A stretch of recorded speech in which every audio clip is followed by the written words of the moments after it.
پھر درجہ پنجم کے بعد چھٹا درجہ وجود روحانی کا وہ ہے جس کو خدا تعالیٰ نے اس آیت کریمہ میں ذکر فرمایا ہے، وَالَّذِينَ هُمْ عَلَىٰ صَلَاتِهِمْ يُحَافِظُونَ، یعنی چھٹے درجے کے مومن جو پانچویں درجے سے بڑھ گئے ہیں وہ ہیں جو اپنی نمازوں پر آپ محافظ اور نگہبان ہیں، یعنی وہ کسی دوسرے کی تذکیر اور یاد دہانی کے محتاج نہیں رہے، بلکہ کچھ ایسا تعلق ان کو خدا سے پیدا ہو گیا ہے اور خدا کی یاد کچھ اس قسم کی محبوب طبع اور مدار آرام اور مدار زندگی ان کے لیے ہو گئی ہے کہ وہ ہر وقت اس کی نگہبانی میں لگے رہتے ہیں اور ہر دم ان کا یاد الہی میں گزرتا ہے اور نہیں چاہتے کہ ایک دم بھی خدا کے ذکر سے الگ ہوں۔ اب ظاہر ہے کہ انسان اسی چیز کی محافظت اور نگہبانی میں تمام تر کوشش کر کے ہر دم لگا رہتا ہے جس کے گم ہونے میں اپنی ہلاکت اور تباہی دیکھتا ہے، جیسا کہ ایک مسافر جو ایک بیابان بے آب و دانہ میں سفر کر رہا ہے، جس کے صدہا کوس تک پانی اور روٹی ملنے کی کوئی امید نہیں، وہ اپنے پانی اور روٹی کی جو ساتھ رکھتا ہے بہت محافظت کرتا ہے اور اپنی جان کے برابر اس کو سمجھتا ہے، کیونکہ وہ یقین رکھتا ہے کہ اس کے ضائع ہونے میں اس کی موت ہے۔ بس وہ لوگ جو اس مسافر کی طرح اپنی نمازوں کی محافظت کرتے ہیں اور گو مال کا نقصان ہو یا عزت کا نقصان ہو یا نماز کی وجہ سے کوئی ناراض ہو جائے، نماز کو نہیں چھوڑتے اور اس کے ضائع ہونے کے اندیشے میں سخت بے تاب ہوتے اور پیچ و تاب کھاتے گویا مر ہی جاتے ہیں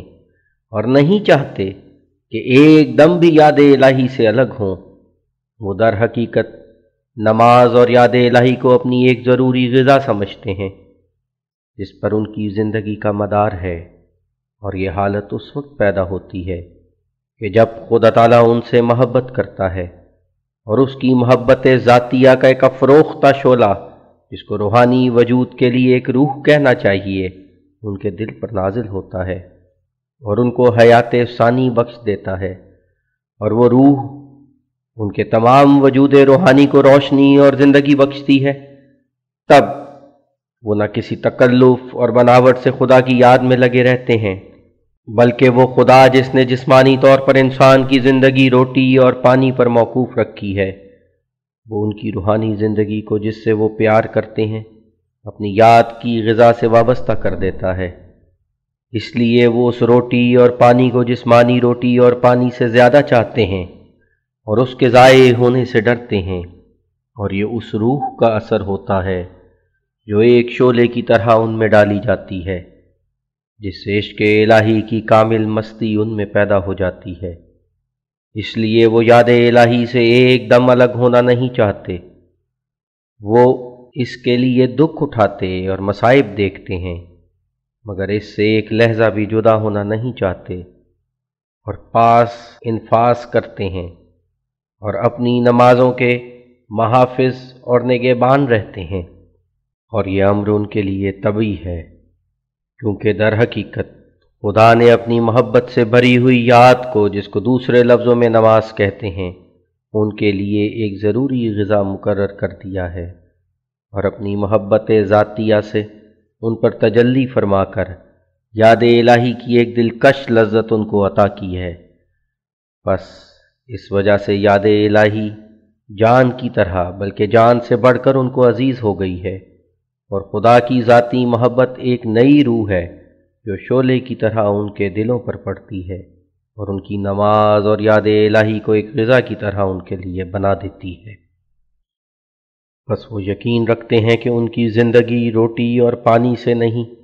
بلکہ نماز اور یاد الہی سے جیتے ہیں،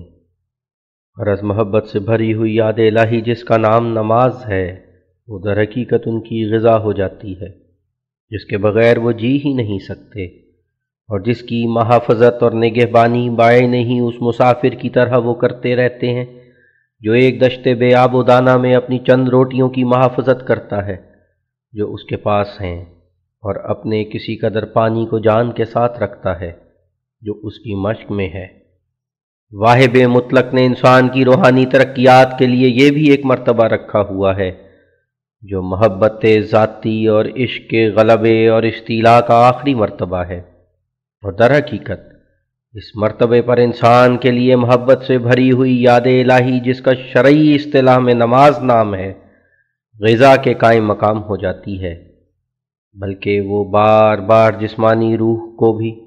اس غذا پر فدا کرنا چاہتا ہے۔ وہ اس کے بغیر زندہ نہیں رہ سکتا، جیسا کہ مچھلی بغیر پانی کے زندہ نہیں رہ سکتی، اور خدا سے علیحدہ ایک دم بھی بسر کرنا اپنی موت سمجھتا ہے، اور اس کی روح آستانہ الہی پر ہر وقت سجدہ میں رہتی ہے، اور تمام آرام اس کا خدا ہی میں ہو جاتا ہے، اور اس کو یقین ہوتا ہے کہ میں اگر ایک طرفت العین بھی یاد الہی سے الگ ہوا تو بس میں مرا، اور جس طرح روٹی سے جسم میں تازگی اور آنکھ اور کان وغیرہ اعضاء کی قوتوں میں توانائی آ جاتی ہے، اسی طرح اس مرتبہ پر یاد الہی جو عشق اور محبت کے جوش سے ہوتی ہے،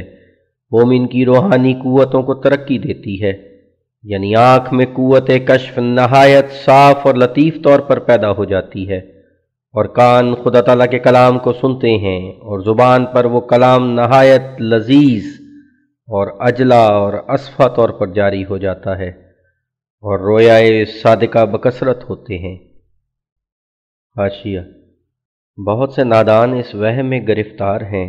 کہ ہمیں بھی بعض اوقات سچی خواب آ جاتی ہے یا سچا الہام ہو جاتا ہے، تو ہمیں اور ایسے اعلیٰ مرتبہ کے لوگوں میں فرق کیا ہوا، اور ان عالی مرتبہ لوگوں کی کیا خصوصیت باقی رہی؟ جس کا جواب یہ ہے کہ اس قدر طاقت خواب دیکھنے یا الہام کی اس غرض سے عام لوگوں کی فطرت میں رکھی گئی ہے کہ تا ان کے پاس بھی ان باریک باتوں کا کسی قدر نمونہ ہو جو اس جہان سے وراء الورا باتیں ہیں، اور اس طرح پر وہ اپنے پاس ایک نمونہ دیکھ کر دولت قبول سے محروم نہ رہیں اور ان پر اتمام حجت ہو جائے، ورنہ اگر انسانوں کی یہ حالت ہوتی کہ وحی اور رویائے صادقہ کی حقیقت سے وہ بالکل بے خبر ہوتے تو بجز انکار کے کیا کر سکتے تھے، اور اس حالت میں کسی قدر معذور تھے۔ پھر جبکہ باوجود موجود ہونے اس نمونے کے زمانہ حال کے فلسفی اب تک وحی اور رویائے صادقہ کا انکار کرتے ہیں، تو اس وقت عام لوگوں کا کیا حال ہوتا جبکہ ان کے پاس کوئی بھی نمونہ نہ ہوتا، اور یہ خیال کہ ہمیں بھی بعض اوقات سچی خوابیں آ جاتی ہیں یا کوئی سچے الہام ہو جاتے ہیں، اس سے رسولوں اور نبیوں کی عظمت میں کوئی فرق نہیں آتا، کیونکہ ایسے لوگوں کے رویا اور الہام شکوک اور شبہات کے دخان سے خالی نہیں ہوتے، اور بائیں ہمہ مقدار میں بھی کم ہوتے ہیں، پر جیسا کہ ایک مفلس ایک پیسے کے ساتھ ایک بادشاہ کا مقابلہ نہیں کر سکتا اور نہیں کہہ سکتا کہ میرے پاس بھی مال ہے اور اس کے پاس بھی ایسا ہی، یہ مقابلہ بھی ہیچ اور سراسر حماقت ہے۔ حاشیہ خط: اور رویائے صادقہ بکثرت ہوتے ہیں جو فلک صبح کی طرح ظہور میں آ جاتے ہیں، اور بباعث علاقۂ صافیہ محبت جو حضرت عزت سے ہوتا ہے، مبشر خوابوں سے بہت سا حصہ ان کو ملتا ہے۔ یہی وہ مرتبہ ہے جس مرتبے پر مومن کو محسوس ہوتا ہے کہ خدا کی محبت اس کے لیے روٹی اور پانی کا کام دیتی ہے۔ یہ نئی پیدائش اس وقت ہوتی ہے جب پہلے روحانی قالب تمام تیار ہو چکتا ہے، اور پھر وہ روح جو محبت ذاتیہ الہیہ کا ایک شعلہ ہے ایسے مومن کے دل پر آ پڑتا ہے، اور یک دفعہ طاقت بالا نشیمن بشریت سے بلند تر اس کو لے جاتی ہے، اور یہ مرتبہ وہ ہے جس کو روحانی طور پر خلق آخر کہتے ہیں۔ اس مرتبہ پر خدا تعالیٰ اپنی ذاتی محبت کا ایک افروختہ شعلہ، جس کو دوسرے لفظوں میں روح کہتے ہیں، مومن کے دل پر نازل کرتا ہے، اور اس سے تمام تاریکیوں اور آلائشوں اور کمزوریوں کو دور کر دیتا ہے، اور اس روح کے پھونکنے کے ساتھ ہی وہ حسن جو ادنا مرتبے پر تھا کمال کو پہنچ جاتا ہے، اور ایک روحانی آب و تاب پیدا ہو جاتی ہے، اور گندی زندگی کی کبودگی بکلی دور ہو جاتی ہے، اور مومن اپنے اندر محسوس کر لیتا ہے کہ ایک نئی روح اس کے اندر داخل ہو گئی ہے جو پہلے نہیں تھی۔ اس روح کے ملنے سے ایک عجیب سکینت اور اطمینان مومن کو حاصل ہو جاتی ہے، اور محبت ذاتیہ ایک فوارہ کی طرح جوش مارتی اور عبودیت کے پودے کی آب پاشی کرتی ہے، اور وہ آگ جو پہلے ایک معمولی گرمی کی حد تک تھی، اس درجے پر وہ تمام و کمال افروختہ ہو جاتی ہے اور انسانی وجود کے تمام خس و خاشاک کو جلا کر الوہیت کا قبضہ اس پر کر دیتی ہے، اور وہ آگ تمام اعضاء پر احاطہ کر لیتی ہے۔ تب اس لوہے کی مانند جو نہایت درجہ آگ میں تپایا جائے یہاں تک کہ سرخ ہو جائے اور آگ کے رنگ پر ہو جائے، اس مومن سے الوہیت کے آثار اور افعال ظاہر ہوتے ہیں، جیسا کہ لوہا بھی اس درجہ پر آگ کے آثار اور افعال ظاہر کرتا ہے، مگر یہ نہیں کہ وہ مومن خدا ہو گیا ہے، بلکہ محبت الہیہ کا کچھ ایسا ہی خاصہ ہے جو اپنے رنگ میں ظاہر وجود کو لے آتی ہے، اور باطن میں عبودیت اور اس کا ذوف موجود ہوتا ہے۔ اس درجہ پر مومن کی روٹی خدا ہوتا ہے جس کے کھانے پر اس کی زندگی موقوف ہے، اور مومن کا پانی بھی خدا ہوتا ہے جس کے پینے سے وہ موت سے بچ جاتا ہے، اور اس کی ٹھنڈی ہوا بھی خدا ہی ہوتا ہے جس سے اس کے دل کو راحت پہنچتی ہے۔ اور اس مقام پر استعارہ کے رنگ میں یہ کہنا بے جا نہ ہوگا کہ خدا اس مرتبہ کے مومن کے اندر داخل ہوتا اور اس کے رگ و ریشہ میں سرایت کرتا اور اس کے دل کو اپنا تخت گاہ بنا لیتا ہے۔ تب وہ اپنی روح سے نہیں بلکہ خدا کی روح سے دیکھتا اور خدا کی روح سے سنتا اور خدا کی روح سے بولتا اور خدا کی روح سے چلتا اور خدا کی روح سے دشمنوں پر حملہ کرتا ہے، کیونکہ وہ اس مرتبہ پر نیستی اور استہلاک کے مقام میں ہوتا ہے، اور خدا کی روح اس پر اپنی محبت ذاتیہ کے ساتھ تجلی فرما کر حیات ثانی اس کو بخشتی ہے۔ بس اس وقت روحانی طور پر اس پر یہ آیت صادق آتی ہے، ثم انشأناہ خلقا آخر فتبارک اللہ احسن الخالقین۔ سورہ المومنون آیت 15۔ یہ تو وجود روحانی کا مرتبہ ششم ہے جس کا اوپر ذکر کیا گیا ہے، اور اس کے مقابل پر جسمانی پیدائش کا مرتبہ ششم ہے، اور اس جسمانی مرتبہ کے لیے بھی وہی آیت ہے جو روحانی مرتبہ کے لیے اوپر ذکر ہو چکی ہے، یعنی ثم انشأناہ خلقا آخر فتبارک اللہ احسن الخالقین۔ اس کا ترجمہ یہ ہے کہ جب ہم ایک پیدائش کو تیار کر چکے تو بعد اس کے ہم نے ایک اور پیدائش سے انسان کو پیدا کیا، اور کے لفظ سے یہ سمجھانا مقصود ہے کہ وہ ایسی فوق الفہم پیدائش ہے جس کا سمجھنا انسان کی عقل سے بالا تر ہے اور اس کے فہم سے بہت دور، یعنی روح جو قالب کی تیاری کے بعد جسم میں ڈالی جاتی ہے، وہ ہم نے انسان میں روحانی اور جسمانی دونوں طور پر ڈال دی، جو مجہول الکنہ ہے اور جس کی نسبت تمام فلسفی اور اس مادی دنیا کے تمام مقلد حیران ہیں کہ وہ کیا چیز ہے، اور جب کہ حقیقت تک ان کو راہ نہ ملی تو اپنی اٹکل سے ہر ایک نے تکیں لگائیں۔ کسی نے روح کے وجود سے ہی انکار کیا اور کسی نے اس کو قدیم اور غیر مخلوق سمجھا۔ بس اللہ تعالیٰ اس جگہ فرماتا ہے کہ روح بھی خدا کی پیدائش ہے مگر دنیا کے فہم سے بالا تر ہے، اور جیسا کہ اس دنیا کے فلاسفر اس روح سے بے خبر ہیں جو وجود جسمانی کے چھٹے مرتبہ پر خدا تعالیٰ کی طرف سے جسم پر فائز ہوتی ہے، ویسا ہی وہ لوگ اس روح سے بھی بے علم رہے کہ جو وجود روحانی کے چھٹے مرتبہ پر مومن صادق کو خدا تعالیٰ سے ملتی ہے، اور اس بارے میں بھی مختلف راہیں اختیار کیں۔ بہتوں نے ایسے لوگوں کی پوجا شروع کر دی جن کو وہ روح بھی دی گئی تھی اور ان کو قدیم اور غیر مخلوق اور خدا سمجھ لیا، اور بہتوں نے اس سے انکار کر دیا کہ اس مرتبہ کے لوگ بھی ہوتے ہیں اور ایسی روح بھی انسان کو ملتی ہے۔ لیکن اس بات کو بہت جلد ایک عقل مند سمجھ سکتا ہے کہ جبکہ انسان اشرف المخلوقات ہے اور خدا نے زمین کے تمام پرند و چرند پر اس کو بزرگی دے کر اور سب پر حکومت بخش کر اور عقل و فہم عنایت فرما کر اور اپنی معرفت کی ایک پیاس لگا کر اپنے ان تمام افعال سے جتلا دیا ہے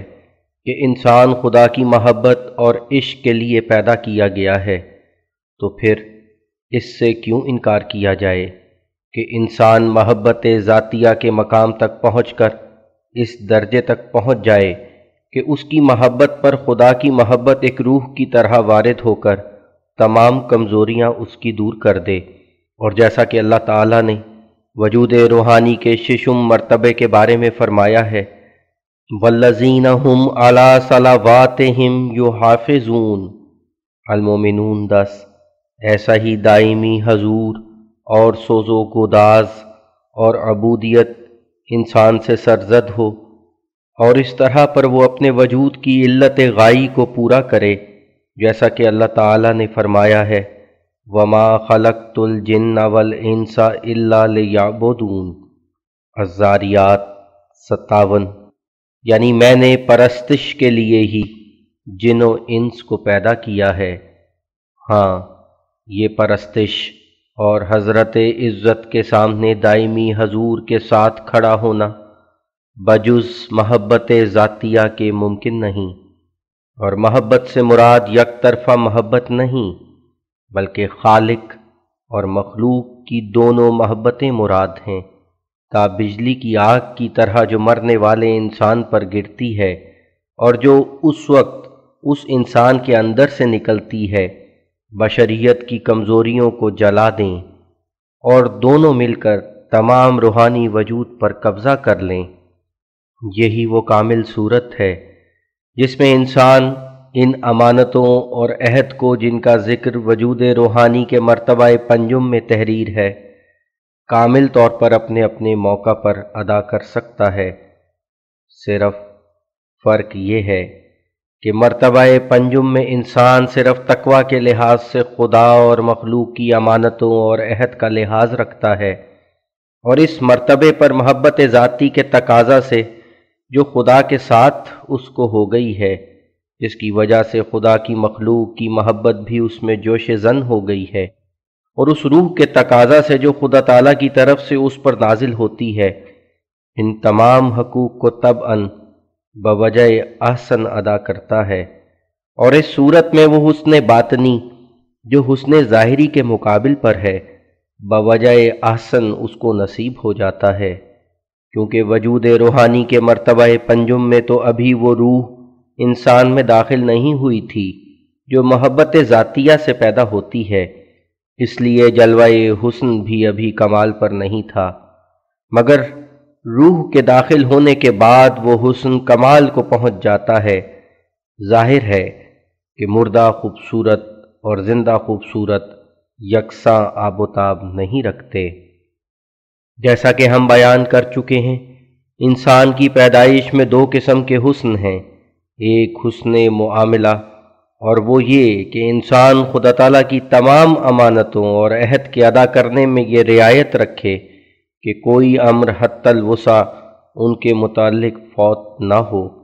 جیسا کہ خدا تعالیٰ کے کلام میں راعون کا لفظ اسی طرف اشارہ کرتا ہے۔ ایسا ہی لازم ہے کہ انسان مخلوق کی امانتوں اور عہد کی نسبت بھی یہی لحاظ رکھے، یعنی حقوق اللہ اور حقوق عباد میں تقوی سے کام لے۔ یہ حسن معاملہ ہے، یا یوں کہو کہ روحانی خوبصورتی ہے، جو درجہ پنجم وجود روحانی میں نمایاں ہوتی ہے مگر ہنوز پورے طور پر چمکتی نہیں، اور وجود روحانی کے درجہ ششم میں بوجہ کامل ہونے پیدائش اور روح کے داخل ہو جانے کے یہ خوبصورتی اپنی تمام آب و تاب دکھلا دیتی ہے۔ اور یاد رہے کہ مرتبہ ششم وجود روحانی میں روح سے مراد وہ محبت ذاتیہ الہیہ ہے جو انسان کی محبت ذاتیہ پر ایک شعلے کی طرح پڑتی اور تمام اندرونی تاریکی دور کرتی اور روحانی زندگی بخشتی ہے، اور اس کے لوازم میں سے روح القدس کی تائید بھی کامل طور پر ہے۔ دوسرا حسن انسان کی پیدائش میں حسن بشرا ہے، اور یہ دونوں حسن اگرچہ روحانی اور جسمانی پیدائش درجہ پنجم میں نمودار ہو جاتے ہیں، لیکن آب و تاب ان کی فیضان روح کے بعد ظاہر ہوتی ہے، اور جیسا کہ جسمانی وجود کی روح جسمانی قالب تیار ہونے کے بعد جسم میں داخل ہوتی ہے، ایسا ہی روحانی وجود کی روح روحانی قالب تیار ہونے کے بعد انسان کے روحانی وجود میں داخل ہوتی ہے، یعنی اس وقت جب کہ انسان شریعت کا تمام جوا اپنی گردن پر لے لیتا ہے اور مشقت اور مجاہدے کے ساتھ تمام حدود الہیہ کے قبول کرنے کے لیے تیار ہوتا ہے، اور ورزش شریعت اور بجا آوری احکام کتاب اللہ سے اس لائق ہو جاتا ہے کہ خدا کی روحانیت اس کی طرف توجہ فرماوے، اور سب سے زیادہ یہ کہ اپنی محبت ذاتیہ سے اپنے تئیں خدا تعالیٰ کی محبت ذاتیہ کا مستحق ٹھہرا لیتا ہے، جو برف کی طرح سفید اور شہد کی طرح شیریں ہے۔ اور جیسا کہ ہم بیان کر چکے ہیں، وجود روحانی خشوع کی حالت سے شروع ہوتا ہے، اور روحانی نشو و نما کے چھٹے مرتبے پر، یعنی اس مرتبے پر کہ جب کہ روحانی قالب کے کامل ہونے کے بعد محبت ذاتیہ الہیہ کا شعلہ انسان کے دل پر ایک روح کی طرح پڑتا ہے اور دائمی حضور کی حالت اس کو بخش دیتا ہے، کمال کو پہنچتا ہے، اور تبھی روحانی حسن اپنا پورا جلوہ دکھاتا ہے۔ لیکن یہ حسن جو روحانی حسن ہے، جس کو حسن معاملہ کے ساتھ موسوم کر سکتے ہیں، یہ وہ حسن ہے جو اپنی قوی کششوں کے ساتھ حسن بشرا سے بہت بڑھ کر ہے، کیونکہ حسن بشرا صرف ایک یا دو شخص کے فانی عشق کا موجب ہوگا جو جلد زوال پذیر ہو جائے گا،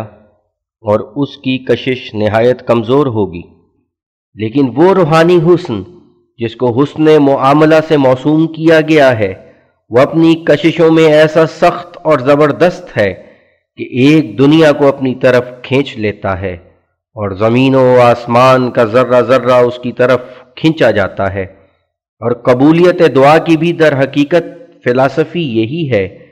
کہ جب ایسا روحانی حسن والا انسان جس میں محبت الہیہ کی روح داخل ہو جاتی ہے، جب کسی غیر ممکن اور نہایت مشکل امر کے لیے دعا کرتا ہے اور اس دعا پر پورا زور دیتا ہے، تو چونکہ وہ اپنی ذات میں حسن روحانی رکھتا ہے، اس لیے خدا تعالیٰ کے امر اور اذن سے اس عالم کا ذرہ ذرہ اس کی طرف کھینچا جاتا ہے۔ بس ایسے اسباب جمع ہو جاتے ہیں جو اس کی کامیابی کے لیے کافی ہوں۔ تجربہ اور خدا تعالیٰ کی پاک کتاب سے ثابت ہے کہ دنیا کے ہر ایک ذرے کو طبعاً ایسے شخص کے ساتھ ایک عشق ہوتا ہے، اور اس کی دعائیں ان تمام ذرات کو ایسا اپنی طرف کھینچتی ہیں جیسا کہ آہن ربا لوہے کو اپنی طرف کھینچتا ہے۔ بس غیر معمولی باتیں جن کا ذکر کسی علم طبی اور فلسفے میں نہیں، اس کشش کے باعث ظاہر ہو جاتی ہیں، اور وہ کشش طبی ہوتی ہے جب سے کہ صانع مطلق نے عالم اجسام کو ذرات سے ترکیب دی ہے، ہر ایک ذرے میں وہ کشش رکھی ہے، اور ہر ایک ذرہ روحانی حسن کا عاشق صادق ہے، اور ایسا ہی ہر ایک سعید روح بھی، کیونکہ وہ حسن تجلی گاہ حق ہے۔ وہی حسن تھا جس کے لیے فرمایا گیا اسجدوا لآدم فسجدوا الا ابلیس، البقرہ 35۔ اور اب بھی وہ تیرے ابلیس ہیں جو اس حسن کو شناخت نہیں کرتے، مگر وہ حسن بڑے بڑے کام دکھلاتا رہا ہے۔ نوح میں وہی حسن تھا جس کی پاس خاطر حضرت عزت جل شانہ کو منظور ہوئی اور تمام منکروں کو پانی کے عذاب سے ہلاک کیا گیا۔ پھر اس کے بعد موسیٰ بھی وہی حسن روحانی لے کر آیا جس نے چند روز تکلیفیں اٹھا کر آخر فرعون کا بیڑا غرق کیا۔ پھر سب کے بعد سید الانبیاء و خیر الورا